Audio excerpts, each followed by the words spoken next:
Okay, here we are back in the letter. So we are ready to kick off Ash's chapter, but before we do so, I have no clue how I got Zach's affection so damn high here. Wow.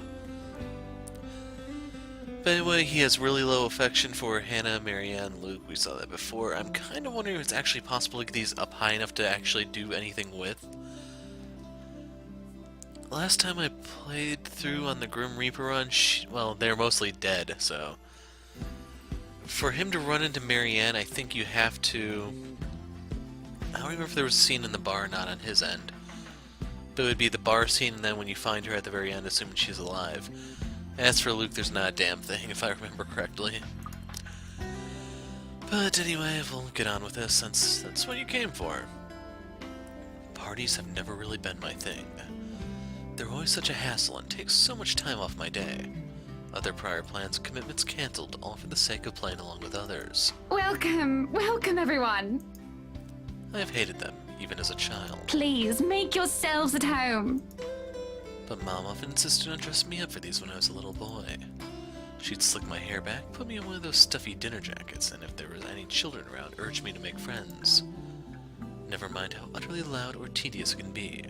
It was all for the sake of keeping up appearances, pretending to play nice with others. To some extent, lies and intrigues have already surrounded me, long before I've chosen what I wanted to do with my life.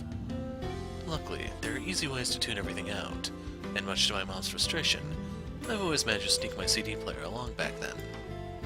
I kept myself into my music, had my own little world. Until I learned to observe. Sure, all it took was Mom confiscating my player during one social function. But left with nothing better to do, watching people appeared a much interesting activity.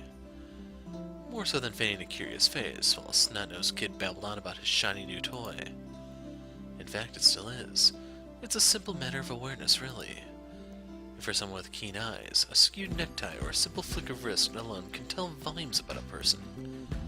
I still don't like parties, especially ones as big and fancy as the Wright's housewarming. However, when there's actual reason to go to them, I figure they're not too bad. Be careful with Shirley, alright? Besides, like it or not, it's all part of the job. I'm here on a mission. One that has the name Luke Wright plastered all over it. You'll think the man will want to remain inconspicuous after his name has been linked to several high-profile crimes across Luxborn. Granted, most of it has gone cold over the years, having stagnated without any lead or evidence, but it still doesn't make him any less suspect. Yet here he is, throwing a party in his own backyard. Although having observed the man this past year, I'm not even shocked.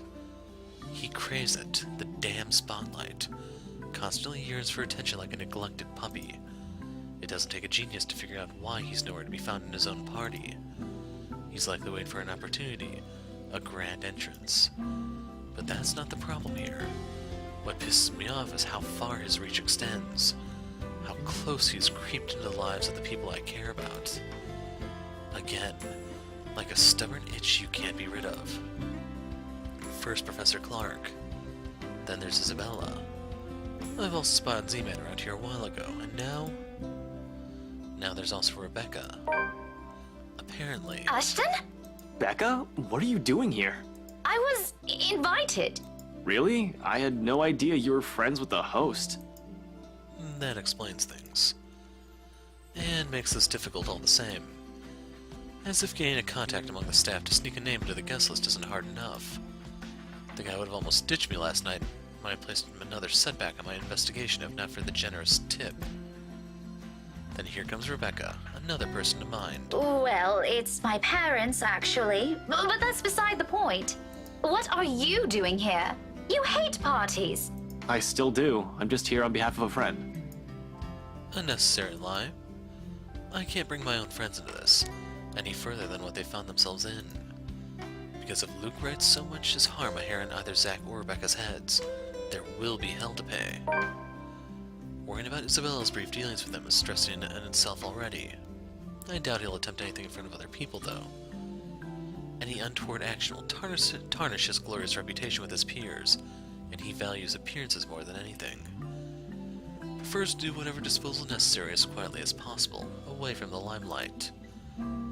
That doesn't necessarily mean he isn't capable of doing so, Or that, in fact, and on the off chance he pulls a stunt, I won't be responsible for my actions. That's rare. Do you have someone with you then? Nope, just me. I won't be staying long. Oh, well, if that's the case, maybe you and I can. For Zach and Rebecca's sakes, however, I really hope this will simply be another housewarming, even though something tells me it's anything but. Call it a detective's intuition or whatever. When Luke Wright's involved, nothing good has ever come out of it. I simply can't let my guard down here. More so when nearby a familiar car slows to a stop and out comes... Chief? My presence here might be odd at best, but I have an excuse. One that the man standing a few meters away from me handed himself a year ago. Served upon a plate no less, along with a heavy helping of flattery for the newly promoted detective inspector. Can't exactly say the same for my good old boss, can I? Although to see him here chatting up with Luxmorn's rich and famous isn't such a big surprise in itself. No disrespect meant, but the guy's obviously a social climber. What is surprising is the fact that he seems all too eager to mingle with a person of interest's wife. Just what the hell is he doing here? Ashton, what's. Sorry, Becca. I need to... There's something I need to check for a bit. I'll talk to you later. Do you have a ride home? No, I had to take a cab here. My car wouldn't start this afternoon. But what about. What the shit is going on here? I told you to get that old thing checked before, didn't I? You can head back with me after this. Anyway, I gotta go. See ya. Be careful, okay? Hey, be careful! About what exact.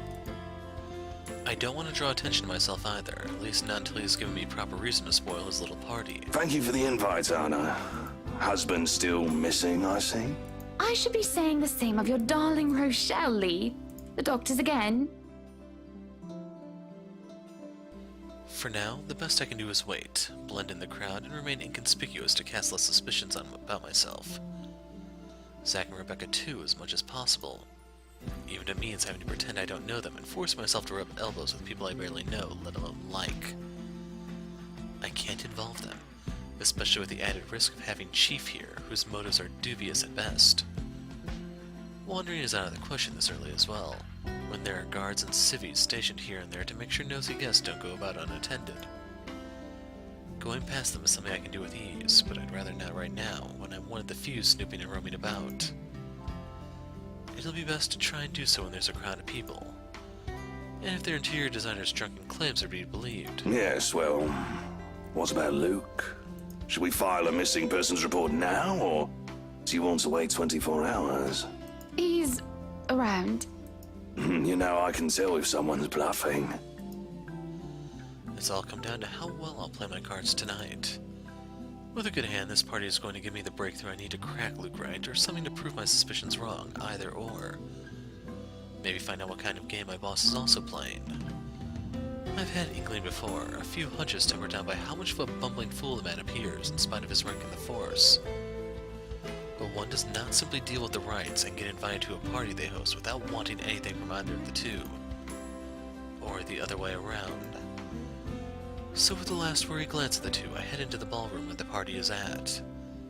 I just hope this will not complicate things further. Shit. By the time the party comes into full swing, night has fallen, yet there still isn't a Luke Wright in sight. I'm aware, and like the rest of upper-class Luxmorn, how ostentatious the man can be. Frankly, I'm impressed. I don't even know how many hors d'oeuvres I've got my hands on and stuffed my face with during the wait.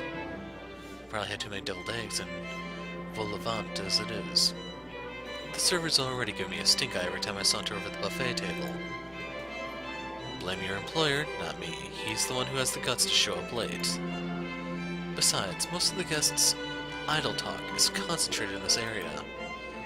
Since I'll be stuck in this ballroom for a while, I might as well keep an ear out for any useful info and gossip might let slip.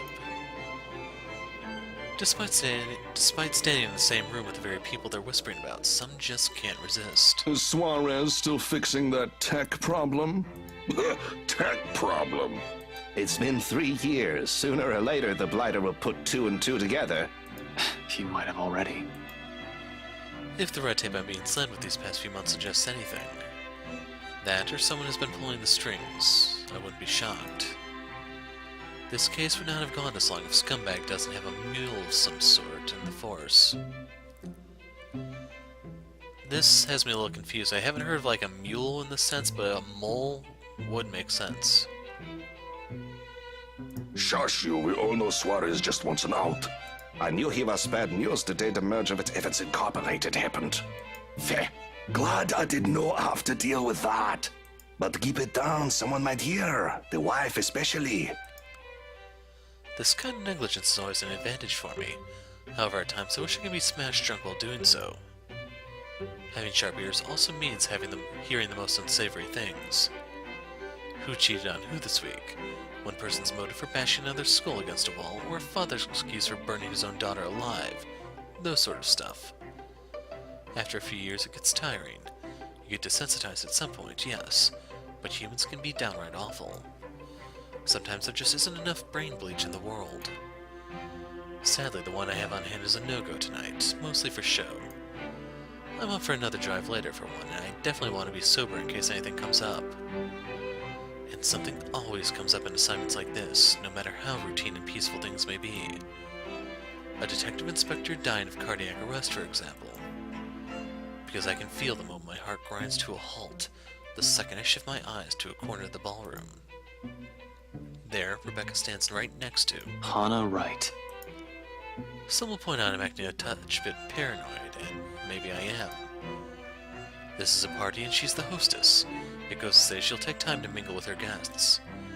But Hannah Wright, née Evans, isn't a woman without her fair share of accolades, at least to the public she isn't. Unlike her spouse, she's the one with the business sense, not to mention the impressive track record needed to manage a company, or effectively hide whatever irregularity there might be. Although she's clean as far as my agents and I have found, it doesn't rule out her possible involvement with whatever her husband's up to. Even with Z-Man's personal opinion of the woman, certain gut feelings you really can't just shake off. Hell, Luke Wright came out clean according to previous reports until I bothered to take a deeper look into it. The official records may say otherwise, but people will still be surprised by how much a random busybody knows about their employer. What I've gleaned may not be sufficient to bring anyone to trial yet, but enough to nurture suspicion. Assuming the worst may be a bit of an overreaction as I walk calmly towards them, but one doesn't last as long as I have in my line of work by being careless. You would catch his eye a lot better if you wore nicer clothes, don't you think? Didn't realize the housewarming was going to be this fancy. I would have gone with a nice dress if I knew. Just some small talk then, nothing to be worried about, like I've initially thought. In fact, she's probably even more careful with appearances than her own husband. Knows how to handle herself in front of so many potential witnesses, having grown up with the spotlight focused on her. Yet even knowing that, the anxiety stays. It has been there since the party started, thinking about it. I've brushed it off earlier. Who wouldn't feel edgy, right? I've gone undercover in a party hosted by the very person I'm investigating. That in itself is risky. It has plenty of rooms for error. Usually, though, the tension passes around the first half hour or so. I've been trained to remain composed in situations like this. However, with each second I spend here, it grows only heavier, seeking to overwhelm. An odd feeling that someone is watching me instead. Yes, people will be looking at me no matter how small or big of a blip I am on their radar. That's what they do in these things. After all, I'm someone they barely know, hardly belonging in their world. I stand out for one reason or another. I should already be used to it because of my training. But when the feeling of eyes burning into my back lingers longer than necessary, I know something is wrong. I've been looking around every now and then to try to catch the culprit in the act. No luck. No matter my efforts to push the sensation as far down as I can, it really bothers me. Pinpricks stinging the back of my head, the ghost of a cold touch crawling, creeping up my limbs. Until I switch my gaze back to Rebecca and Hannah Wright. She stands there, dark-haired and dirty, sticking out like a sore thumb from the rest of the room. Even so, no one seems to notice. Though she's not looking straight back at me, her mere existence here strikes, disturbs. A sense of tunnel vision binds while I simply stand stock still and gape at her, like my life depends on making sure she stays where she is. I feel trapped under her pressure until another guest bumps into me, yanking me out of my stupor. Only then do I realize that I've been holding my breath. Before I can figure out what has happened, she's gone.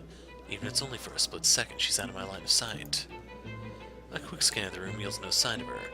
The party continues as if nothing's amiss. I'm not really one to judge, but I'm sure someone like that would not have been allowed in a fancy thing like this. She would have been hauled out of here before she can say Jack Robinson. What has security been doing?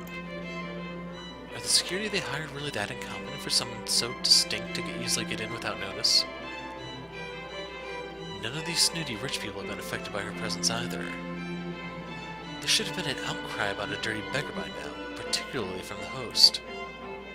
She's been staying almost an arm length away from the woman, yet she simply continues her talk with Rebecca. Oh, the professor! And your little Becky! My parents couldn't make it since they're in Scotland right now. And Mom says hi, by the way.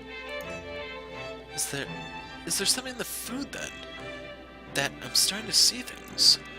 It couldn't have been the wine though. I'm every bit as sober as when I first stepped off my car. I didn't even take a single sip, despite taking a glance off the buffet on my third trip back. The hors d'oeuvres? I've had so much after all. But why would anyone want to do that? Why would Luke Wright want to do that? He's fishy though. I can't see why he'll ever think it'll be a good idea to lace the food he'll serve in his party. With a high-ranking police officer like Chief Leon's guest list to boot. He has been linked to narcotics trade, yep. However, this is above him, that much I can tell. Unless there's a mass murder waiting to happen here tonight. Morbid thoughts aside, I don't feel any different. Can't tick off any symptoms of a hallucinogen in my system. Nobody else from the crowd looks like they've been doped up as well, and we've all been eating the same food. Both Rebecca and Zach appear fine to me. So, What the fuck was that? I really can't put it more eloquently than that. But there's no time to pull apart the meat of the mystery. Not when Italian silence comes upon the room and draws everybody's attention to the main doors of the ballroom. Where finally, Luke Wright decides to grace us lowly peasants with his noble existence. About damn time. Good evening, ladies and gents. Enjoying the party? I hope I'm not too late in welcoming you all to the Wright Mansion. I've been tailing this guy for a while now. Before that, I've heard stories from previous officers who's tackled the investigation.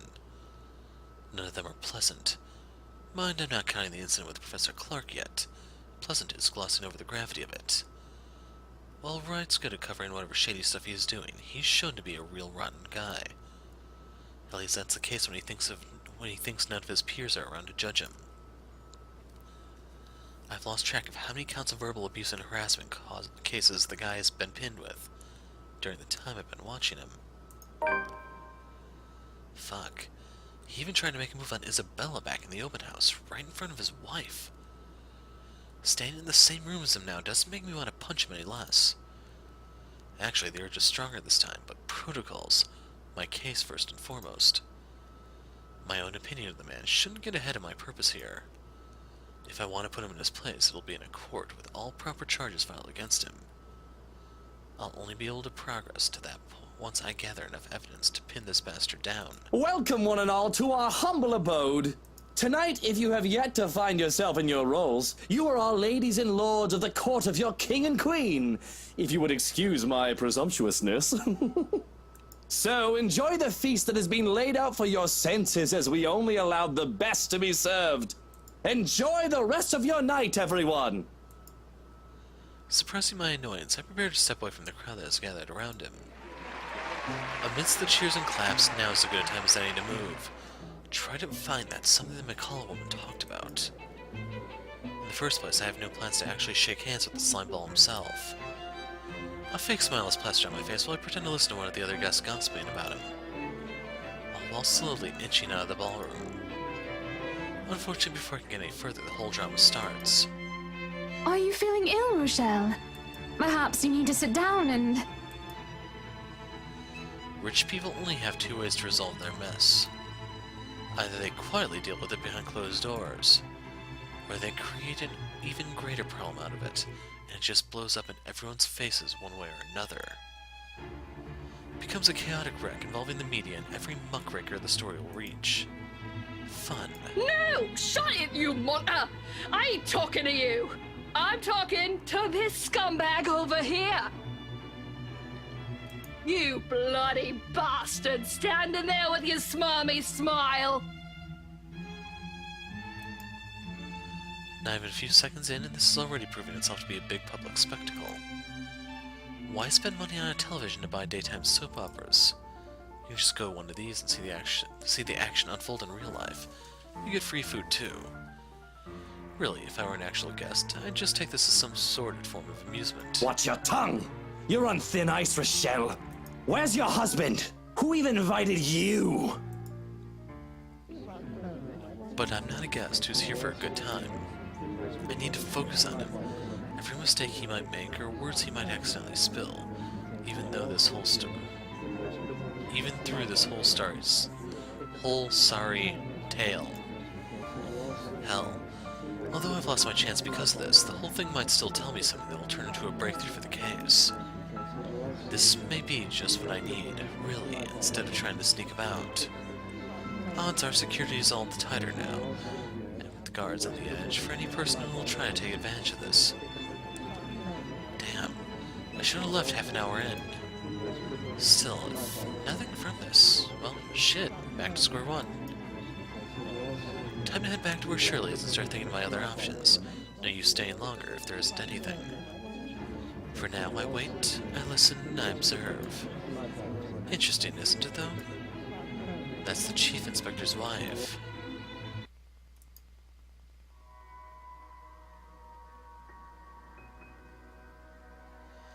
The morning after starts off quiet. With the commotion from the night before, it's a little too surprising having to wake up this well rested. So real quick I want to look at the branching tree. Okay, so that put us in the bottom part, and we actually progressed some ways within the past 20 minutes.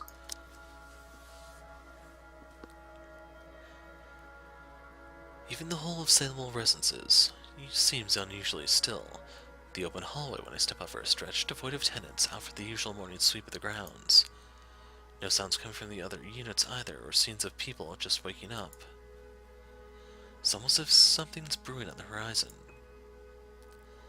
A peaceful night's sleep still does wonders for the mood, though. I have Rebecca's unbelievably comfortable couch to thank for that, I guess. No offense meant to Zach's couch, of course. It really is cozy, comparatively speaking. I can't even remember the last time I've slept without anything urgent interrupting. It's a nice break from all the bad news lately. If it isn't for the intermittent buzzing from my pocket waking me up, I'd readily sleep in, just to catch a few extra minutes of shut-eye. The ringing is stopped before I can move somewhere private, but sleep has also been effectively kicked out of my system by then. Pity. I can use a little more rest until I have to face the other storm that I've created last night. Of course, I owe Rebecca an explanation.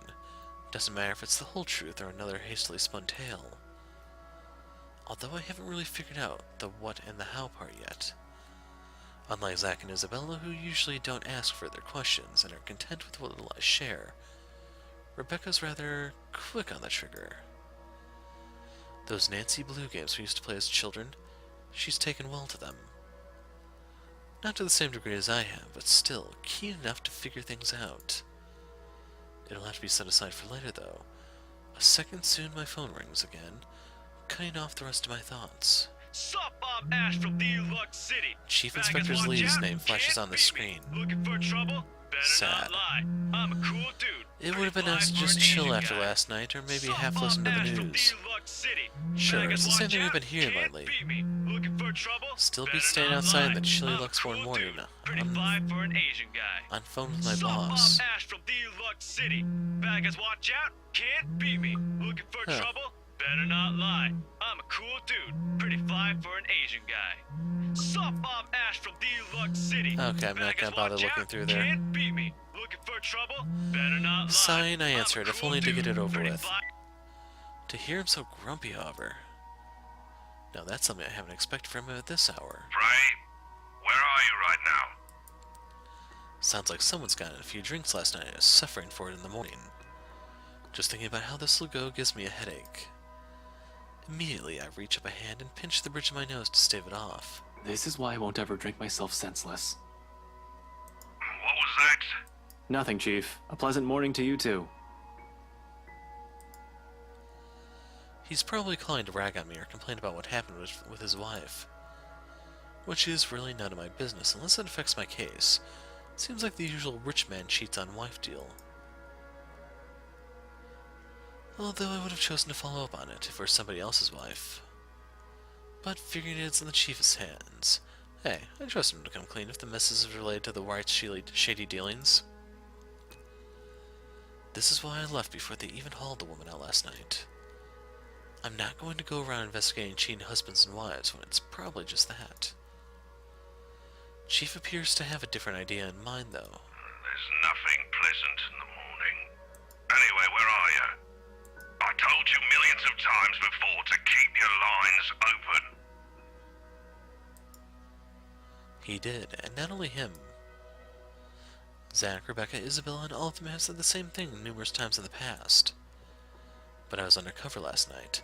A phone call is the last thing I want to happen when there are other things I need to focus on at the time. Besides, we have the radios and the worker-issued phones. Why isn't he calling me through those if this is urgent? Just woke up, sir. As awesome as it is to hear your voice this morning, it really is early. If you could give me a few minutes just to wake myself up, that'd be swell. No need for that. This won't take long. Is something wrong? Am I needed at the precinct ASAP? Oh no, everything's good over there. Just... Look, kid. Frey. Don't take this personally, alright? You're off the Luxborn firm case. Starting today. Well, I did not expect to hear that either.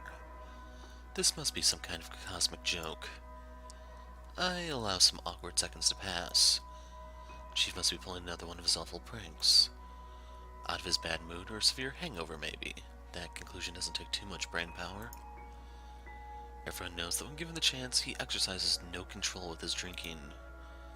If it isn't for his wife causing a stir, he'll probably be trashed in an hour at a party. He has likely drank more after they've thrown her out of the ballroom. Besides, his sense of humor has never been good. It's just infuriating most of the time. But when he doesn't follow it up, if I sound a tiny bit frustrated speaking to my own superior, I'm not the one to blame. Wait, no. What? Are you kidding, Chief? Is this one of your practical jokes again? The Temps won't say anything about it, but It's not that. They're orders. From the higher-ups. Ah, the higher-ups. Yes, my favorite word. Since when has the higher-ups ever cared about what the Criminal Investigation Department did? As far as I can tell, they don't give a hoot if CID is filled with cold cases as long as we keep the spending low. When I need to view those old case files, though, they're locked away in the archives. You're gonna have to check with the higher-ups. I need access to these reports? See if the higher-ups will allow it. Every step, every move in this case, there isn't one that hasn't been gated by some authority. If it's not the chief, it's the commissioner. Or so they always tell me. It makes one wonder why they bother assigning it to anyone.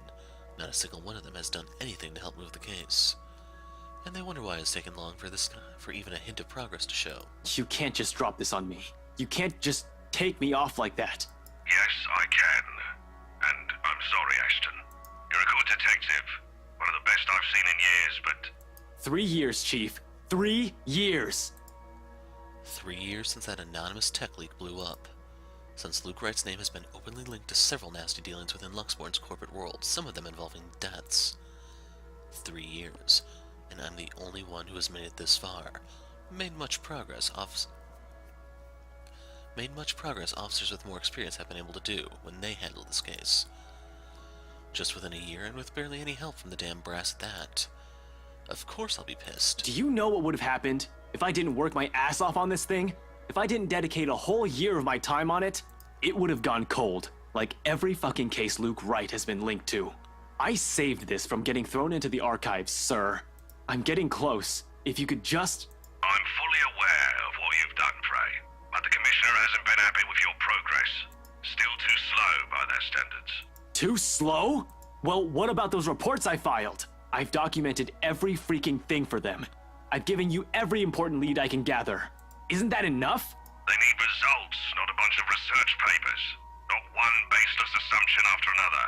Concrete proof, Frey. I'm really sorry. They've already made a decision. They're going to pass this on to someone who's been in the Force longer. Someone who has more experience. Someone who has more experience? They meant nothing by it, but you're still too young to work on a case this big. Chief, I've already done more than what those old farts ever did behind their desks. All of it, within just a year of being assigned to this. Watch your language, Frey. Those are your superiors, I'm not some damn rookie fresh out of training. I'm as qualified as they are. Feudal, I know it is. They'll never say it within earshot, but from the very minute I stepped in their precinct, the lot of them has underestimated me, from their stares alone to the assignments I get. To them, I'm still just a kid. Too young, too green, too inexperienced. Once they pull that card on me, every argument I have gets thrown out of the window, no matter how logical it is. No matter how much I've accomplished, what the record says, or the amount of work I put on every investigation they've thrown my way. We're all aware of your skills, kid. You wouldn't have that badge and rank if you weren't good enough. However, this case is just not for you. Too high profile, too risky to put a good officer like you in harm's way. Can he even hear himself? That reasoning is odd in itself. No one joins this line of work without knowing the dangers of it. Don't I get a second chance? You said it yourself. I'm a good detective. It'll just be a matter of time before we can close this. It doesn't matter what I think, Frey. You're off the case, and that's final. I expect all related files and documents on my desk by Monday morning. And don't even try to go touch anything. I know how hard-headed and determined you are. Chief, please. A few more weeks. I'll have the proper evidence left on your desk by then. I swear it won't take longer than that. Afraid it's too late, boy. I've already informed the other officers. You aren't to be allowed access until you've been given a new assignment. Hell, just keep out of the precinct, Frey. Take the weekend off. Seriously, Chief, is this about last night? If this is about me being at that party, I have a good reason for— You were at the party. It makes me pause. His worried tone, this uncareful note in his voice. Slowly a frown forms on my face, my brows knitting together in confusion. Much as I hate to say this about my own boss, there is also suspicion in it. Hard not to think of it that way, seeing how he acted around Hannah Wright last night. Is he worried? But why should he? Everyone who's anyone was invited. Granted, his presence spouts plenty of questions, but I didn't doubt for 1 second why he received one. There's something wrong, and I've unintentionally walked into it, in the process of saving all the work I've been doing. Who knows, though? All I have is this sneaking suspicion, but one looks at it from a different angle, put everything together. Why the hell I've been taken off the case might be for the same reason he's there in the first place. Fuck. Yes, Chief, I was. For a good reason. What were you doing there? I know we don't have a strict rule against attending functions, but that was— He coughs, and it almost sounds like he's choking on his own excuses. Lies. I don't want to accuse him of anything yet. He's someone I've respected since I joined LPD, even with his bizarre sense of humor and tendency to procrastinate. He's obviously competent enough to get the job done. He won't be Chief Inspector of Luxmore Police if he isn't. He won't last years in service without some kind of track record backing him. Unless that too is a fluke, and what's backing him is not something, but someone. Oh. Oh shit. Fucking hell. Fucking shit. Chief Harvey, about last night with the— Why does it matter, Frey? This isn't about that. What doesn't matter? What doesn't matter? I'll recite the whole oath we've taken upon being sworn into service if I can, but at this point it seems too late to remind him of that. He's probably already moved from serving and protecting people to serving and protecting his own interests. Damn it. I've suspected the upper brass of this, even the lower rank subordinates in the force, but for my own boss? Shit, no wonder that leak didn't lead anywhere. Someone closer might have been pulling the strings. I might have been set up to fail long before the fucking case has been assigned to me. But I don't want to give this up. I don't want to believe I've wasted an entire year for this. I don't want to be this kind of... I don't want this to be the kind of news to tell Professor Clark after all those promises I've given the man. I just want to know, sir, at the party, with Luke and Hannah Wright, you were— Monday, Detective Inspector. First thing files you have, I want to see it all on my table, understood? This isn't. Frey, am I understood? What else can I do other than smile and nod? With my own superior expecting an answer, using that tone, brushing my questions off as easy as discarding a dead body. Yes. Yes, sir.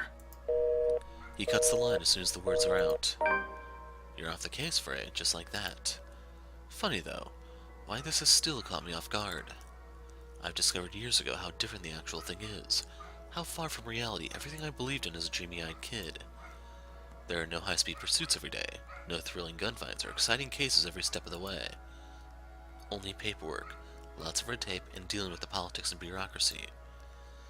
I've set out to change things, hoping it'll make things better for the people I care about. It ends up changing me instead. Serves me right, I guess, for being too idealistic. Probably telling me that it's better to remain the skeptic I really am. Now here I am, standing useless. Can't even do anything but grit my teeth and kick the wall as the line finally goes dead. The bastard didn't even acknowledge my response. What did the poor wall ever do to you? It figures Rebecca will be the one to find me in this embarrassing state. Honestly, I don't like it when she sees me like this, which seems to happen a lot regardless of what I want. Rebecca, now's not a good time. The concern I expect from her when I turn isn't there, however. Instead, she just looks annoyed.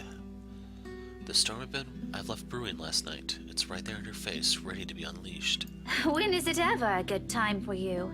You're always so busy with everything now.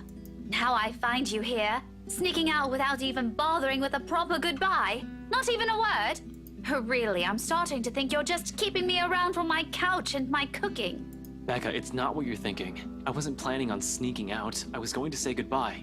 I just had to take this call. Although I'm not gonna lie, couch is great. 10 out of 10. Would sleep again. Stop it with the jokes, Ashton. I'm not in the mood. The bitterness in her voice is now lost on me. But at this point, our friendship, our lives, how does she expect me to answer that? What am I supposed to tell her now? Are you still mad about last night?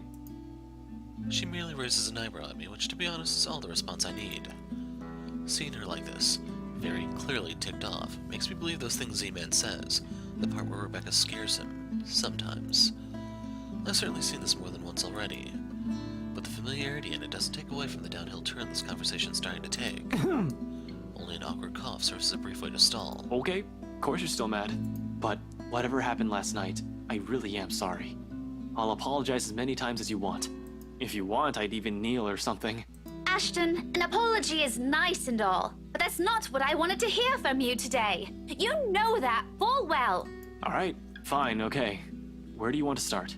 Oh, I don't know. I've honestly lost track of it by your third trip to the buffet table. I wasn't... The drive up there took a bit. Can you blame me if I wanted to grab some appetizers? Oh, come on, Ash. For the whole evening? For the whole party? Please don't tell me that's all you did, because I've never known you as someone who pigs out. You even took great lengths to avoid me. Should I also mention how you ignored Zach? Sometimes I get the feeling you don't want to be seen with us out in public. Some friendship, huh? You know it's not like that.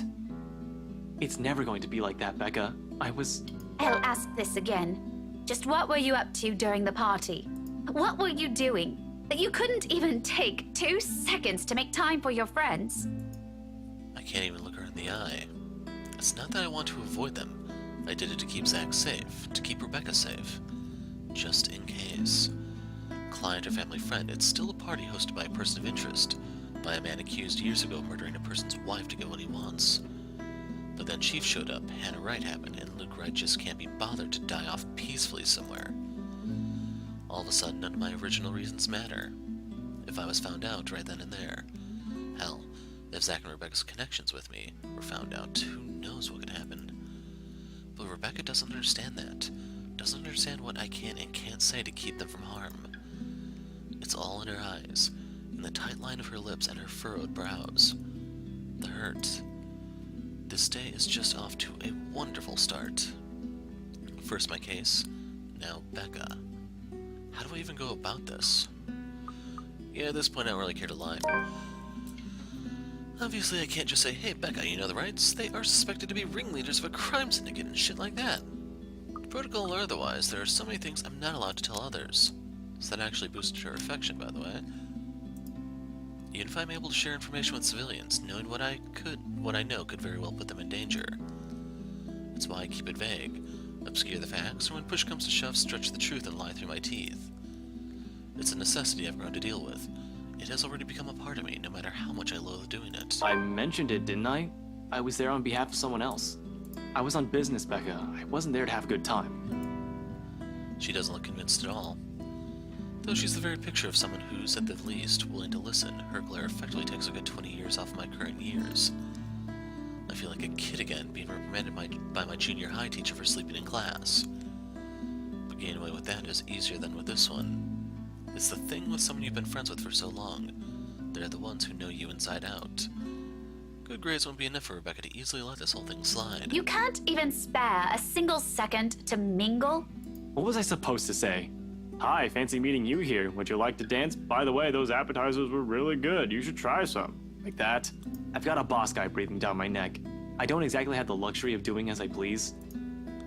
This much is true. My reasons for being at the party, too. However, Chief's presence in there has made a lot of things difficult. Approaching them was out of the question when there was an eye watching, a person who knew exactly the reason why I was there. It turned out to be a good call on my part, but for someone who's already angry beyond reason, everything will sound like an excuse. Cut the shite. I saw you stuffing your face with the deviled eggs, while your own boss is off on the other side of the room. You didn't even exchange a word or a glance with him either. In fact, I think you're also avoiding the man. Just say you don't want to talk about it instead of lying to my face. I do feel guilty. Still, we've already been down this road. This is something I've done so repeatedly in the past. Something she's heard from me more times than all my fingers could count. Something I'll just have to get over with at this moment. I'm sorry, you know that, Becca. I really, really am. I wouldn't do this shit if I didn't have a good reason to. And you know that I don't like you lying to me. If you can't tell the truth, just don't say anything and shut your gob. I swear, Ashton Frey, you are just so dense. I'm so angry. I can't even bear to look at you right now because I swear I'll knock you right off your block. I mean, what good reason could you have to act like an antisocial asshole? The only time you did talk to me was to spout some vague nonsense about Luke. What was that all about? Were you somehow expecting me to just accept everything as it is? You really shouldn't go near that man, Becca. Why? Because you don't trust him? I wonder if you actually trust anyone. Aside from the three of us, Zach, Isabella, and myself, do you even have any other friends? If you're perfectly fine with that, then go ahead. No one is stopping you. But don't expect me to share the same views. I can have a life of my own. Friends that I don't necessarily share with you. I'm an adult, Ashton, and I can make my own bloody decisions. I sure as hell can choose the people I want to let into my life. Of course she's allowed to do as she pleases. I've never mentioned she can't. Us growing up together doesn't mean it always has to be just the two of us. It's a dumb notion to believe when nothing ever remains constant. Things will inevitably change through the years. She'll make friends with people outside of our little circle. I'm just as free to form relationships with other people. But why of all people did it have to be him? Why does it have to be Luke? Luke Wright. That guy's nothing but trouble. How can she defend a guy like that? She's already calling him Luke for Pete's sake. I trust Zach, I trust Isabella, and I trust you, Rebecca. So why can't you trust me on this? You need to stay away from that man. Because he's... I really wish I could tell you. What was that saying that Isabella mentioned before? A liar is a brother to a thief? People who look at me now will probably say I'm a hair's breadth away from being a criminal. Z-Man has mentioned that once a few years into our relationship. I laughed it off back then. But now, they're probably right. Little by little, I'm becoming the very kind of person I hate. How ironic. The silence afterwards brings an even heavier air between us. Something Rebecca thankfully doesn't allow to linger more than necessary. I suppose you have to go now, huh? The situation is already awkward as it is. Prolonging will only make it more, what? Difficult? Messed up? As if it isn't already. In some way, the lack of words is already an understanding in itself. Then it's better to leave things for now and talk about it when the wounds are no longer fresh in our minds. At least it's something we both outwardly agree on at the moment. Back to your case again? I don't really have to. I have no case. As far as the job's concerned, I have the weekend off until I have to report to Chief on Monday. Although I don't want to just throw in the towel on this. Orders are orders. This isn't like the movies. I don't get to say fuck off, throw my gun and badge it, and become some vigilante, save the day, and get my job back. I'll sooner get my ass thrown in jail than do any of that. But it's also not in my nature to sit still and do nothing. It'll drive me crazy if I just idle about. Besides, Professor Clark has to know about this whole Luke Wright thing. Yeah, I need to go talk to Professor Clark. And there's something else I need to look into. The other matter she mentioned last night specifically. The same stuff Zachary has also been trying to tell me. Things even the news has been blasting out to the general populace lately. Evening, afternoon, morning, all deaths for the same modus blamed on a single serial killer. Or is it still the case? Found dead in the early hours of the morning today. The fire was contained within the room and no other tenants were harmed, according to Luxbourne police. Frankly, there's only one lead we have on this at the moment. All of the crime scenes where the victims have been found have also been vandalized with the same message as that letter. It is something, though nothing substantial to go by. Granted, I can bring up the letter Isabella found in the mansion, but chances are they'll just pass it off as a coincidence. And coincidence is never substantial, never enough in my work. There must be something we haven't seen yet, and the culprit has simply exploited those urban legends to hide his crimes. Relatively speaking, we're grasping at straws as far as these murders are concerned. I'm not even the one heading this investigation, yet look at me treating as if it's another high-profile case on my shoulder. How sad is that? Even LPD doesn't have an inkling on what we're supposed to be looking for here. Although all three of my friends have mentioned seeing something strange, I don't want to go into that line of thinking for now. Particularly with how much every news outlet has blown this up. Not yet. Not until I've exhausted every logical reasoning and argument I can throw at it. To tell the truth, though, I don't know how to take all of this anymore. But I've already given Isabella my word. It'll bother me more if I don't follow up on a promise I made to her, and after Rebecca's claims last night. I'm not so sure now. If the decision's meant to pacify, or part of me is just desperate to put a stop to all these deaths. It also goes to say there won't be enough sarcasm in the world if what they're saying is true. Isabella's laughter already echoes in my head, in fact. Figures. What else can it be? It's not another case. It's something else. That issue Isabella mentioned yesterday morning. I'm sure you remember. You were there. Well, at least you're not neglecting all your friends. Becca, I promised her I'll... She doesn't wait for me to finish. With a roll of her eyes, she turns around and shuts the door in my face. I have no idea what I've said this time, but... I probably deserve that. We're just going to have to mend this some other time. By then, her temper's sure to have cooled off significantly. Hopefully. For now, I can't laze around. Gotta attend to things that matter more. Professor Clark first, deliver the bad news, then that issue with BRC and Isabella. Maybe I'll also drop by Zach's, check on him, hear what he has to say. He's also read that damn letter. Has also been saying odd things about a bunch of photographs. Might as well, while I'm here, playing a paranormal detective? Or is it supernatural? I can't remember. This certainly isn't something I'll bother with on my free day. I'm going to be a laughingstock at the precinct if anyone finds out I'm considering this as a possible angle for these murders. Inspector Abigail and Officer Carl, mostly. Whatever. It wouldn't hurt anyone if I tried to get to the bottom of this. No one has to know either. If nothing comes out of it, then good. Everyone can shut up about the stupid curse so we can finally get back on track with our lives. On to more important stuff. If there is something... Are you two done? Her voice instantly jerks me out of my thoughts and my head snaps up in search of her. There's a moment of confusion when I don't see her familiar ponytail about, only to find her standing behind the door to her apartment seconds later. Isabel holds it open, although only slightly, as if to hide from anyone who might happen to pass by. This early and on a lazy weekend, I doubt anyone will. But from the gap and what little light there is behind her, I can make out the appearance of someone who's just clearly gotten off from bed. I haven't heard that expression before. Hair in complete disarray, eyes still heavy with sleep, and a small pout on her lips. I can tell why she doesn't want to be seen by anyone yet. She hasn't even got out of her pajamas. I look away long before my sense of decorum kicks in. We might be friends. I'll even dare say we've grown closer over the years, but that doesn't extend beyond the bounds of propriety. Christ, even Rebecca never greets early visitors in her sleep clothes. Though maybe it's our fault why she shows up this early, checking the ones making the ruckus outside her room. Still, heat makes a slow crawl up my neck, one that I quickly downplay with a solid cough. Isabella, you're up early. Lame? No, I'm not. I'm usually up at this hour. You're the one that usually sucks at getting up early. Says the person who looks like she's just fallen out of bed.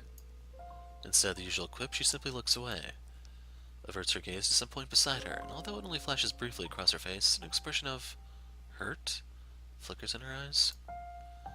It disappears the second she turns her attention back to me, but that fleeting moment has sent a worried churn in my stomach. I've seen it on her plenty of times before, just never in a manner that unsettles. It feels, I don't know, off this time. I didn't say anything wrong, did I? Hey, are you... Anyway, was that Becca with you? You both sound like Mama and Papa when they fight. You're awfully loud. If we get another memo from the landlady, I'm asking the guard to ban you from ever entering this place. Me? Becca's the one almost shouting. Yeah, well, she lives here. You don't. You have no excuse. You're the suspicious-looking person. Thanks. Glad at least one person appreciates how I pretty up this place. Don't flatter yourself. This place would be so much better without having to see your face every few days. She follows it up with another pout. But her ruffled appearance, particularly how puffy her eyes are, I noticed just now, take away from the intimidating effect she's trying to exhibit. In the first place, she's not the kind who looks terrifying. Rebecca's more than capable of pulling that off. Isabella, not so much. She's going to have to try harder than that. There are times when she can and does, though only on a bad day and when she means it. Really, right now, she just appears more like an angry puppy. I might have laughed had it not given me another nagging sense that something is definitely wrong with her. What? Has she been crying earlier? That is worrying. She rarely does that. The only time it happened, the one time I've seen her genuinely tear up over something, I think it was after Devlin Court, the night at the bridge. I want to ask. She seemed determined to keep it to herself, though, and the moment she senses the coming question, she deflects. Changes the subject, cuts me off faster than I can weave two words into a proper sentence. Belle, did something... About yesterday, Ash. The things we talked about. Do you think we can take a look at it today? We? I never said you're coming with me. Don't worry, I didn't forget about it. You'll be the first to know if I find anything. No, I want to go with you. I'll be ready in a few. This won't take long. Isabella, you really don't have to. I can handle it on my own. You'll just... I won't get in the way, I promise. Besides, maybe I can help. You know, if there are files you want to check. I don't like what she's implying. It's true LPD is having a hard time with this, but taking Isabella with me, it's out of the question. Under normal circumstances. You're the one who's going to get in trouble if you do that. You said it yourself. You need information, and I can help you get that. And it's not like it matters anymore. I just don't want to stand around doing nothing today. There it is again. The slight shift in her eyes, the mild crease formed between her eyebrows, and the mild slump in her shoulders, while she crosses her arms tightly around herself, like she's shielding herself from whatever painful thing there is out there. I have plenty of reasons why I shouldn't let her tag along. First and foremost, she's a civilian. Second, I have no concrete plan of action yet. I'm going into this blind. No matter how hard I look at it, it's simply better for her to just wait without being dragged into what might be another one of my failures. Her assumptions might be a dead end for all we know, but seeing that expression on her, hearing her speak those words out loud in a desperate, almost pleading tone, I can't bring myself to say no. So I allow it. I give in, because right there I see myself in her. The person who doesn't want to stay idle, who doesn't want to think of the problems haunting him. All right, 5 minutes. What?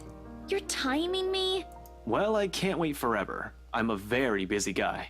4 minutes and 45 seconds, Isabella. I hate you so much. I'm taking back what I said last week. You haven't changed at all.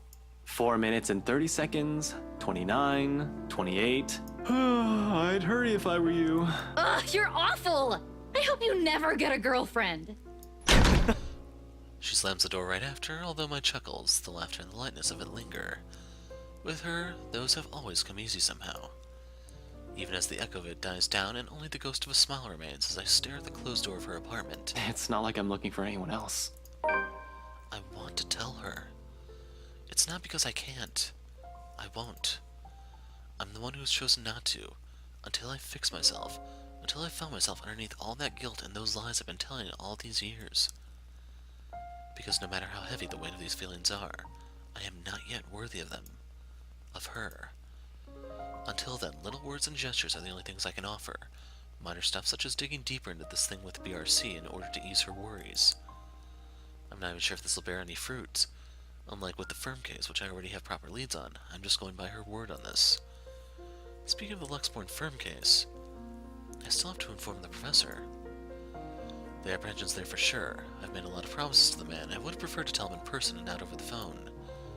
But it's better for him to hear it from me ASAP, rather than from an outside source. The Brilliance offers a steady brace while I wait for him to answer. I'd like to think I can do this without losing my nerve. My grip on the bars surely tightens, though, once the call connects and his voice rings from the other end. Oh, no, not today. Ashton? Not running today, Professor? He's usually at the park on late Saturday mornings, as long as it isn't raining cats and dogs. Keeps him young and healthy, he says, and he's certainly fit for a man of his age with a sedentary job. Now is a good time as any to get a few miles in. We've been having rather odd, pleasantly sunny days as opposed to the usual gloomy, rainy Luxborn ones after all. If you want to run on pavement rather than on a treadmill or without going home sopping wet, might as well take advantage of the strange weather. Ashton! Okay, they had the two lines backwards. He's definitely at the usual place, though. Cheers and laughter, likely from children and families, filter through the receiver. During days like this, I can easily picture the sound of it lighting the park with a kind of warm atmosphere. I tend to avoid it precisely because of that. No use dwelling on the could-haves when it's already been done. Mom's doing well with her career, Dad's also fine the last time I visited. Although neither remarried, they're both content with their lives as it is. I'm probably the only one still caught up with it, hence my aversion. But all in all, it's still a pleasant sight to see if you're the kind who takes joy in such sights, just like Professor Clark is. Just thought I'd enjoy the nice weather before it takes a turn for the norm again. And to what do I owe the pleasure? The guy certainly seems happy right now, in any case. I almost don't want to break the news to him. His cheerful tone, I don't want to ruin that. But it's better to get this off quick, as long as he doesn't shoot the messenger. He's not the type. However, long-held resentment can change a person, even someone as mild-mannered as the professor. I was hoping to talk to you about the case. I suppose I'm just the downer today. As soon as I say those words, he immediately pauses, the lightness in his voice gone in an instant. Every time we've talked about this in the past, he does that. He's probably trying to gauge the situation based on the tone of my voice. Perhaps it's a good thing I'm delivering this news through the phone. Who knows what he'll see in my face and my mannerisms. The art of keen observation, I've learned it from this man. It goes to say he already has an idea what this might be about, from my manner of speaking alone. You aren't in trouble, are you? For a second I hesitate, looking at the dirt beneath my shoes, but I manage eventually. After a long, ragged draw of breath, I pick up where I've left off, though still fumbling with my phrasing. Well, I'm in a bit of trouble, if you can call it that. Ashton! He only assumes that tone when there's a reprimand at its heels. But I'm not in danger or anything. You've said that same excuse a million times before, Detective Inspector. That exhausted rasp in your voice tells a different story. It's nothing like what you're thinking. Don't worry. I was taken off the Luxborn firm case. I expect anger, frustration, maybe even disappointment. But all he gives me is a small sigh of relief. Is that so? Well, at least you aren't in danger. Liz wouldn't be too happy if she heard you right now. Liz. Aunt Liz, she insisted I call her. His late wife. A sweet-tempered woman by so many standards, never blessed with kids and contented herself with simply managing their newly opened bakery. But she's the closest I had to a mom for the few years I had known her, the professor too. In the absence of my own parents in my life, the two filled the ache their divorce left in me. Believe me, you'd get an earful. You don't want to show up on her doorstep looking like you haven't slept a wink either. How many years has it been since? 9? 10. I can still remember it vividly. 2 men, primly dressed, briefcases in hand, and a stern look on each of their faces. They had been a frequent visitor to the bakery in the months prior, something about the lot being a prime property in downtown Luxborn. I think they were hoping to settle a deal with them, but neither of the couple gave in to their demands. Why should they? That quaint little shop was a dream for them after all. Aunt Liz sent me home early that night, after a fruitless wait for the professor. The next morning, news of a bakery razed to the ground had spread across the whole city. 1 casualty. A few weeks later, the property was sold to Wright Enterprise. A fucking hotel now stands in its place. Of course, an investigation was launched after the incident. The name Luke Wright was briefly at the center of it, but with lack of any evidence, the case ultimately went cold. The professor hides it well, however I can tell he hates that man to this day. It won't be too much of a stretch to think that he blames Luke Wright for every tragedy that happens in the city. He has never blamed me, though, when I'm as equally responsible. I knew something was off the moment those men stepped inside the shop. I could have saved her that night. I could have prevented anything from happening to her, called for help or whatever. I didn't. So it continues to eat at me until today. The guilt. The Luxborn firm case would have been our chance at reopening that old case, if we can prove Luke Wright of his crimes. Instead, we're back to square one. Yet all he has for me are words of comfort. To think he can still be this concerned about me after my carelessness, after I've broken another promise a second time. People never cease to amaze me. You might think that you have failed as an officer.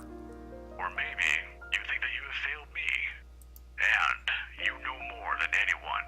I would love to see that man taken down. If anyone deserves to be tried in high court, it's him. But I'm glad nothing's happened to you while you were working on this. That's what's most important. I'd hate to get news like that again. He stops. I imagine a thoughtful look flashing in his eyes as he thumbs the wedding band on his ring finger before he continues. Another habit. He has never removed it since that day. Has never thought once to remarry. Even when he managed to continue with his life and return to some semblance of normalcy. It's his way of honoring her, I suppose, when he can't even bring the man responsible for his loss to justice. Needless to say, some people are just hard to forget. It's not like another death. Yours or even his will bring back my wife. Silence falls between us afterwards. I don't quite know what to say after that, really. Should I apologize? Show some sympathy? Going into this, I should have thought of something other than just breaking the news to him. As it is, seems the only thing we can do is feel sorry for each other's misfortunes. I apologize too, for putting you up to this. In another occasion, under different circumstances, I might have accepted that, but... You didn't have to, but you've already done more than any officer who has investigated this. So don't worry about this, old man. I know your department's people all have their hands full recently too. What with the upsetting news we've been getting as of late. Deaths almost every day. I'm not entirely sure if that has anything to do with the other. It seems too big even for someone like him. But if this is that man's doing... Professor, please. Maybe if things around me hasn't started going beyond my control, the letter, the mansion, the supposed curse behind those, I'll still be quick to blame it all on the bastard too. But as much as I want to keep holding him responsible for it, to add another to his list of sins, it might not be the case. Agreeing will only cut a deeper wound on the professor. I don't want him to keep clinging to this resentment for much longer. He has already gone through so many years of it. This kind of anger, it's the sort that blinds people. Despite his reassurances, the bitterness still seeps into every syllable he utters. It's one thing for me to act like this. It's painful to watch someone I've considered a second father to go down this path. Please don't apologize. It's really all right. I can try to get it back on Monday when I meet with the chief. No promises, but if not, I'll make sure to keep an ear out for any news. Chief said he's passing it on to a senior officer. I should be able to catch a few tidbits every once in a while. But I swear I won't just give up on this. I'll do everything in my power to get Aunt Liz's case reopened for you. Promises. Again, a bad habit at this point. I wish I could do more for him. All this time I've always prided myself for being the one who always knows. I'm not so sure anymore. Seems to be far from the case now. Because suddenly, aside from Wright and the murders plaguing the city, I have ghosts and curses to worry about. Those are things completely out of my depth. I'll ask the professor. That's his area, albeit from a cultural and psychological standpoint. But how much of an insensitive jerk can I be to ask for assistance while giving him none of my own? I don't even know how much of this I can look into. Before, these are just the stuff of legends, stories. Professor Clark's right in some way. This will be so much easier if Luke Wright is to be blamed for all of this. At least finding evidence for that will be a breeze for me, and I'll be all too happy to put him in a place he deserves. Although if he is in any way also complicit to what's happening, legalities have my hands tied. But maybe that's my fault. I might have missed the ticket to closing this case once and for all last night, if only I'd done a better job of during the party. But then the commotion. There was Hannah Wright and Rebecca distracting me from my purpose too. I'll include that gate crasher standing between them as well, even though it's only for a moment. So many things have gone wrong last night that I've lost my focus and... Hold on. This isn't a prank! I saw something! See? This is why I didn't want to tell you guys! It's not a joke! Will you guys listen to me first? I saw something in the house earlier. It stood right in front of me. If I hadn't gotten away, that thing might have... Last night, at the party. But it's real! What do you think I saw? It happened after, when I was trying to get away. I almost got stuck in the same room with that thing. We're all in danger. I thought you were my friends. Why don't you believe me? That woman. Why don't we all calm down first? I'm sure Isabella has her reasons too. No need to be hard on her. Shit. If that's what Isabella has been warning us about, if it's the same ghost Rebecca talked about last night, or what Zach told me about a few days prior, how many of these incidents have I dismissed since reading that letter? How many have I passed off because of fatigue or lack of sleep? Even last night, a hallucinogen lacing the food was the first thing I considered as the culprit for what I've seen. Purely because that's what my training dictates. It's what I've grown used to. It's the setting the gears in my head automatically take in a situation like that. Of course, in spite of these suspicions, I'm not discounting all of that yet until I have enough information. Something to form a conclusion, proof in whatever form it may come. But thinking straight is impossible when all of a sudden all of your beliefs are being upturned in the most violent way possible at that. Cognitive dissonance at its finest. Jesus, I need a sounding board. I need to talk to someone and Zach's the best person for that. I have to go, Professor. I'm really sorry to cut this call short. Oh, no problem. But what are you... I don't have time to say any more than that. No time to stop and listen to what the professor has to say as I cut the call short. In the same second, Isabella emerges from her apartment, fully dressed and ready for the day. As usual, she greets me with a smile, but it falls just as fast once she catches a glimpse of my face. Shame. That would have been the first comforting thing I see today. It annoys me I'm partially responsible for the worried line replacing it. I have no idea how I appear to her right now. Must be close to a picture of someone choking or dying because there's nothing but concern in the first word she speaks. Ash, are you... Do you need to go to the bathroom? Yeah, no, I don't, okay?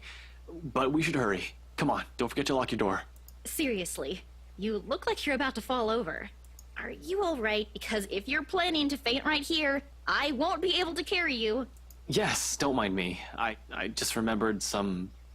stuff from last night. I need to talk to Z-Man about this. Mind if we drop by his place first?